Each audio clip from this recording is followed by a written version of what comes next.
What is up, guys? Blind Shot here, and we're back again with some more Yu-Gi-Oh for you guys. So for today, first off, I want to apologize for not posting anything new for like the longest time now because I have been busy and I do have a lot of deck projects on the way. Just like I'm trying to complete like multiple decks at the same time. That's why they're taking longer. Maybe like I should focus on one more. But yeah, so for today, I'll just show you a kind of like an updated version of the Lightsworn deck for the April 15 format, and I am gonna use like a bunch of new cards from the premium gold, and hopefully you guys will enjoy. To look forward for the interesting tech that I'm gonna explain in a bit. So without further ado, we're gonna get started. I'm probably just gonna zip through the Lightsworn core fast because it's a common thing for most people. So the three JDs. But of course, this is another one of those budget decks. If you guys notice, I only do like budget decks because I'm not very rich and I want to keep playing new, different kinds of fun decks, and without spending thousands of dollars on Yu-Gi-Oh. But yeah, so anyways, so 3 Judgment Dragons, pretty common. Bombs the field, boss monster. 2 Minerva, for that extra mill. It's also a level 3 tuner, so it helps. And also, if the conditions are met, you can actually search for a Judgment Dragon if you normal summon her. If you have 8 names in the grave. 2 Raiden. Tuner, you get to mill in your main phase 1. It's pretty awesome and has a pretty decent attack. You can go up to 1900 if you mill Lightsworn. 2 Lila for those annoying back row. Lila's pretty good. Lila's always good. One sec. We have 3 wolves. I have the third one. I just can't find it. But yeah, 3 wolves. Because we're for this build, I made it like so it mills like excessively, like mindlessly. So I'm running 3 of him because he's always a good plus when you mill him, no matter what, like with a spell or a Lightsworn monster effect. So yeah, really good 21 beater, opens up some XYZ plays and some synchro plays. And last of the multiples is the Lumina. Lumina is the awesome card in this deck. It allows you to go for your synchro plays or more swarming plays because she can summon stuff from the graveyard. And now for the 1-ups, we have the 1 Aaron, the 1 Garroth. Aaron's for bouncing defense position, annoying defense position monsters. 1 Garroth for draw power, Jane for a little bit of more beatdown, and the 1 Phillies. Just one because drawing 1 Phillies is super bad.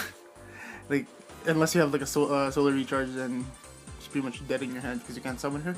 So that's it for the Lightsworn core. Now for the techs.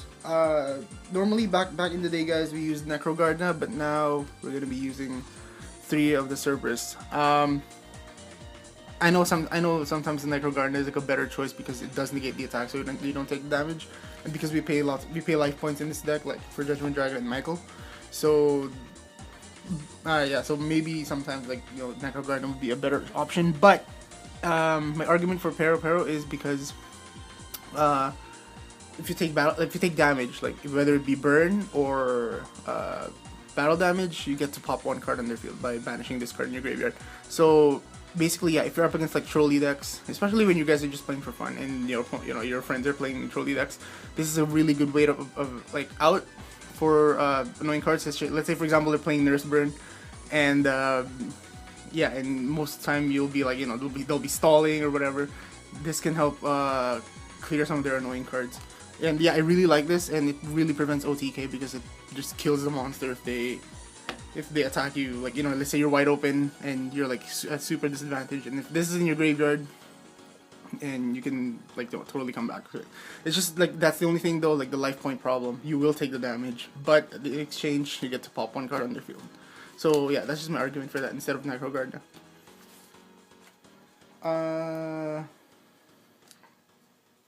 And this is the interesting tech that I kind of want to expand on, is the 2 Backjacks. If you guys didn't know what this does, I don't know, most people don't really pay attention to this card. If you guys don't know what it does, if it gets milled, you have the option of rearranging the top 3 cards of your deck if it gets milled. So automatically I thought of that. Okay, so maybe because Lightsworn lack the consistency of because you're milling like mindlessly, and sometimes you mill stuff that you don't want to. Yeah, maybe like I can find some use for this card. So basically, you have to be smart with this card. You don't just automatically like activate it when you get milled. For example, if you have multiple Lightsworns in your field, you don't want to activate this card right away. Like let's say if your first Lightsworn mills this, don't activate it, because all that will do is like just show you what you're gonna mill, but just you can just rearrange it after. Also, if you have like situations like let's say you have a Lumina and a Raiden. Let's say your end phase goes, your Lumina mills first, you mill this. Remember, yeah, you can use the effect because Raiden only mills 2, so you can rearrange your deck so you can mill the 2 stuff that you want in the graveyard and maybe end up drawing the card that you want for the next turn. So yeah, you have to be really smart about this card. So, but yeah, I find it like it adds like a little bit of consistency, and it's kind of like a it's still like luck sacking, but still it's a really good card. Also, that it has a second effect, which is during your opponent's turn, when it's in your graveyard, you banish this and you get a free mill from your deck. So really awesome. That's why one of the reasons why we're running 3 wolves is because of this guy. Sometimes your opponent like attacks you, and then you get lucky enough. Like Lightsworn is fun because you never know what's gonna happen. So you banish this, and then you let's say you happen to mill a wolf, or you mill this guy, then you can gain your advantage back from that. So it's really awesome. So yeah, this is just a tech experiment right now. So far it's going well. So hopefully you guys will if you do end up trying this out, let me know, because gathering information is always best. So yeah, to Absolute King Backjack. And he of course he reminds me of Jack Atlas too, that's why. Okay, so yeah, that's it for the premium gold techs. Carrying on, we have the 2 Honest, because Honest is at 2. It's pretty awesome. 1 Gores. I might bump this up to 2, guys, because OT King is a thing right now, and this will help prevent that. So we'll see. And last but not least, the BLS, because we do run the we have 3 dark targets, okay, I have to admit, but still, when the situation calls for it, he can save you. And for this guy, the banishing is optional, so you don't have to always banish him for that extra mill. Like if you have him in your hand, then of course you want that dark target in the graveyard, right? So yeah, that is it for the monsters. Now for the spells, pretty standard, 3 solar recharge for draw power and mill, and this is the new for this format. 2 charge light brigades. So Lightsworn's pretty much kind of like going back to their consistency now, or their power, because charges at 2. So it's really good card. You get the free search, and yeah. So that's it for the Lightsworn spells, because that's pretty much all the good spells they have. Now I have the 2 reincarnations, because again I said that we're gonna be milling excessively. This will be the answer for that. If you mill the Judgment Dragons, then or whatever you need, you can just recycle it back.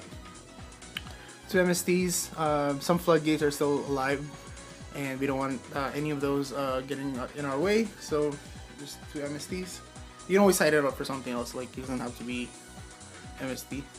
You notice I don't run Dark Hole or Regeki in this. Yeah, you can just change this. But again, we're just going for that budget concept. So everything in this deck is like super budget.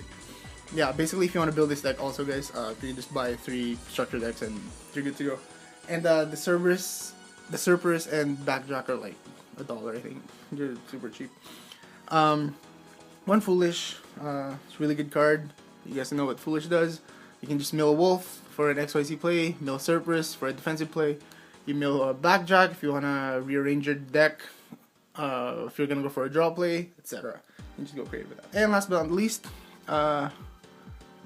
Breakthrough Skill, because this over Veiler, I guess, because if you mill Veiler, Veiler's dead. And at least Breakthrough Skill, if you're up against Dark Claw, especially Dark Claw. Dark Claw is like the reason why I ran this guy, or this trap. If you get Dark Claw, you're screwed. So this will help open up your plays. yeah, so that's it for the main deck, guys. So for the extra deck, yeah, so for the extra deck, guys, if you're gonna go like super like full on budget, Michael comes in the structure deck, and it's pretty much what you're gonna summon most of the time. Yeah, it's a pretty good card. Pay 1k, banish one card on the field. It's really awesome. And when it dies, you get to heal some life points by returning some real Lightsworn cards or Lightsworn monsters from the graveyard to the deck, and also prevents you from decking out. So yeah, so again, we all have our own definition of budget. So I'm just gonna show in like a few examples of stuff that you can get if you have the resources for it. You can either get these two, Felgrand and Heliopolis. I don't know. I think I consider them budget, like especially this one. I think this one's like 5, and this one comes in a tin. This is to overlay your 2 Judgment Dragons. If you fail to OTK, and then you don't want to deck out, this is kind of like your. I most of the time summon this guy over him because yeah, it negates the effects and pretty much locks down your opponent from doing anything else. So it pretty much guarantees you the win. Yeah, that's for rank 8. I don't know if like this is considered budget, but yeah, you can make this with the Judgment Dragon and a Minerva Star Eater, which is there. It's really good. Leo, you might need to be a little more creative with Leo because it's level 10. You may have to do Minerva plus Raiden plus Lumina, stuff like. Oh no, sorry, not Raiden. It's a random level 4, probably Wolf. For rank 8, Scrap is definitely a budget card. It's a really good card for popping stuff. I don't consider that a thing. You can use Stardust Dragon though. Stardust Dragon, like not Spark. Stardust Dragon is like the budget version. Black Rose, this is from the. You can get Black Rose from the Legendary Collection 5Ds box. So yeah, Black Rose is relatively like budget now because of because you get it for sure when you buy the promo or the box. Goyo, you can get it from the Premium Gold as well. So this one's pretty cheap now as well. Level 5. I don't think you can make level 5s in this deck. But yeah, it's pretty much like the only 2 good 5s that's in the game right now. This is not budget, guys. For R4s, there aren't really any budget. The only one I can think of is Abyss Dweller, just to help lock down like graveyard stuff. But for you people who have the Exciton and the 1-1, of course, definitely part of that. Cowboy is, I think it's $10 right now for like even the tin one. So yeah, so that might not be considered budget. But yeah, if you have it, of course, it comes in there. And I think the last one I'm gonna mention is Levier. Levier is from a tin as well, and helps you resummon back stuff that you banished, and yeah, and gives you more play. You can also recycle your Cerberus and your Backjack, so if you need to. It's just like one of the stuff that I can think of. So yeah, anyway, so hopefully you guys enjoyed that short deck profile / deck update. And again, as always, thanks for watching, and remember to like, comment, and subscribe. I do have a lot of quite a bit of deck projects on the way, and hopefully you guys will look forward to them. I think I'm gonna do either Melodious Divas, or for you people who are a little bit more competitive, maybe I'll do Senju next. Those are 2 relatively budget decks, and they're very fun to play. Especially that they're gonna get more support in the next pack that we're gonna get in 2 weeks, which is Crossed Souls.